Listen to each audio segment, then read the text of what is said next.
Chocolate পছন্দ করে না এমন মানুষ খুঁজে পাওয়া খুবই দুর্লভ। সবার কাছে লোভনীয় এই চকলেট খাওয়া প্রচলন শুরু হয় 1750 সালের দিকে। প্রথম দিকে চকলেট ওষুধ বানাতে এবং বিভিন্ন ধর্মীয় আচার অনুষ্ঠানে ব্যবহার করা হতো।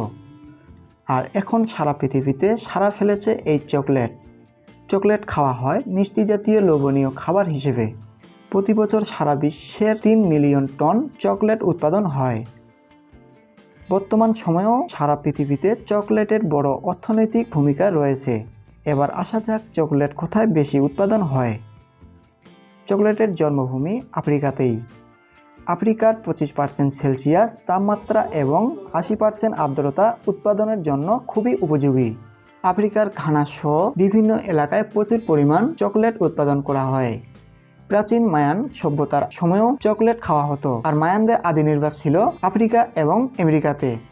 এই চকলেট উৎপাদন করা হয় একটা গাছের ফল থেকে। ফলটা আফ্রিকাতে কেকাও নামে পরিচিত। কেকাও আফ্রিকাতে বেশি জন্মে কারণ আফ্রিকার ভৌগোলিক অবস্থান এবং তাপমাত্রা কেকাও গাছের জন্য বেশি উপযোগী। যদিও কেকাও গাছ সংবেদনশীল, কিন্তু এই ফলগুলোর বোটা বেশ শক্ত এবং পেকে সহজে পড়ে যায় না, দেখতে অনেকটা পেঁপের মতো। তাছাড়া এই গাছের ফলগুলো একটার পর আরেকটা জন্মে, এজন্য সহজে এরা গাছ থেকে পেকে পড়ে যায় না। এক একটা ফলে প্রায় 40টার মতো বীজ থাকে। চকলেট উৎপাদনের প্রক্রিয়ার শুরুতে কেকাও ফল গাছ থেকে সংগ্রহ করা হয়। এগুলোকে গাছ থেকে সংগ্রহ করার পর কৃষকেরা মাটিতে বসে নিজ হাতে কেকাও ফল থেকে বীজ আলাদা করে। কেকাও ফলের বীজ সাদা রঙের এবং খোসার ভেতরটা খুবই আঠালো অবস্থায় থাকে। প্রতিটা ফুলে প্রায় 40টা আঠালো বীজ থাকে। মজার ব্যাপার হলো এই আঠালো বীজ একত্র করার সময় একবারও মনে হবে না যে এগুলো দিয়ে চকলেট বানানো হয়। ফল থেকে বীজ আলাদা করার পর এগুলো ফার্মেন্টেশন বক্সে রাখা হয়। 3 থেকে 9 দিন পর্যন্ত ফার্মেন্টেশন বস্তায় ঢেকে রাখা হয়। এ কারণে বীজে থাকা সমস্ত ব্যাকটেরিয়া দূর হয় এবং বীজের আসল কালার চলে আসে। এরপর ফার্মেন্টেশন কেকাও বীজ রোদে ভালোভাবে শুকানো হয় যাতে গন্ধ এবং রঙের পরিবর্তন আসে। শুকানোর পর কেকাও ফলের বীজগুলো পুড়িয়ে তৈরি করা হয় কোকো বিন। এরপর কেকাও বিনগুলো আবারও রোদে শুকানো হয়, কারণ রোদে শুকানোর ফলে বিভিন্ন ছত্রাক এবং ব্যাকটেরিয়া পরিমাণ অনেকটাই কমে যায়, আর সেই সাথে কেকাও বীজগুলো নষ্ট হওয়ার সম্ভাবনা কম থাকে। এরপরেই শুকানো বীজগুলো পৃথিবীর বিভিন্ন ফ্যাক্টরিতে পাঠানো হয়। ফ্যাক্টরিতে আসার পর কোয়ালিটি বিনগুলোকে পরিশোধন এবং যাচাই করা হয়। এরপর বিনগুলোকে উপযুক্ত আকারে মেশিনে কেটে ফেলা হয়। সবগুলো বিনের আকৃতি প্রায় সমানভাবে ভাগ করে নেওয়া হয় যাতে চকলেটের আকারে কোনো পার্থক্য না থাকে। এরপর বিনগুলোকে মেশিনে রোস্ট করা হয়। ফোল্ডিং মেশিনের রোস্ট করার কারণে বিনে থাকা পানির পরিমাণ 7% থেকে 1%-এ নিয়ে আসা হয়। এরপর এই বিনগুলোতে প্রায় 3000 প্রকারের কেমিক্যাল ব্যবহার করে 30 মিনিট থেকে 2 ঘন্টা ধরে রোস্ট করা হয়।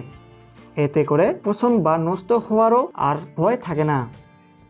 ঝরঝরে বিনগুলো পুনরায় মেশিনে দেওয়া হয়। ভাইব্রেশন মেশিনে যখন বিনগুলোকে দেওয়া হয় তখন বিনের খোসা থেকে বিনের বীজ বা নিট আলাদা হয়ে যায়। এবার কোকো নিট থেকে মেশিনে গাঢ় বাদামি রঙের কোকো পেস্ট তৈরি করা হয়, আর এই গাঢ় বাদামি রঙের কোকো পেস্ট চকলেটটি স্বাদে গন্ধে ভরপুর হয়ে ওঠে। এবার কোকোনিট থেকে মেশিনে গাঢ় বাদামি রঙের কোকো পেস্ট তৈরি করা হয়, আর এই গাঢ় বাদামি রঙের কোকো পেস্ট চকলেটটি স্বাদে গন্ধে ভরপুর হয়ে ওঠে। এই কোকো পেস্ট তৈরির সময় এর ঘনত্ব এবং স্বাদে অনেকটা অ্যালকোহলিক ফ্লেভার আসে। এটাকে বলা হয় chocolate liquor. Alcoholic chocolate liquor থেকে তেল এবং চর্বি আলাদা করে ফেলা হয়। এরপর চকলেটের বাকি অংশ গাঢ় বাদামি রঙে রূপ নেয়। তেল চর্বি আলাদা করার পর শুধুমাত্র কোকো পাউডার পাওয়া যায়, আর এই ঘন কোকো পাউডার আলাদাভাবেও বাজারে জাত করা হয়। কোকো পাউডারের সাথে আগে থেকেই আলাদা চকলেট লিকার, চর্বি, মধুর এবং গুঁড়া দুধ মিশিয়ে বিভিন্ন ফ্লেভারে চকলেট তৈরি করা হয়। চকলেটের এই বিভিন্ন উপাদান মেশানোর এই মিশ্রণে ভালোভাবেই মেশিনে মিশ্রণ করা হয়। এরপর মোল্ডে ঢেলে ঠান্ডা করা হয় এবং বিভিন্ন আকৃতিতে ডিজাইন দেওয়া হয়।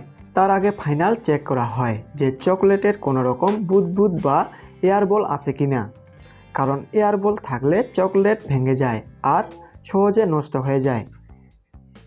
এরপরে বিভিন্ন ডিজাইনে চকলেট তৈরি করা হয়। এরপর এগুলোকে ফয়েল প্যাকেজিং করা হয়। প্রতিটা চকলেট প্যাকেজিং করার আগে অ্যালুমিনিয়াম ফয়েলে মোড়ানো হয়। আকারে চকলেট ছোট হলেও প্রতি বছর আফ্রিকা চকলেট থেকে প্রায় $50 মিলিয়ন আয় করে, যা তাদের দেশের অর্থনৈতিক দিন দিন চাঙ্গা করে তুলছে।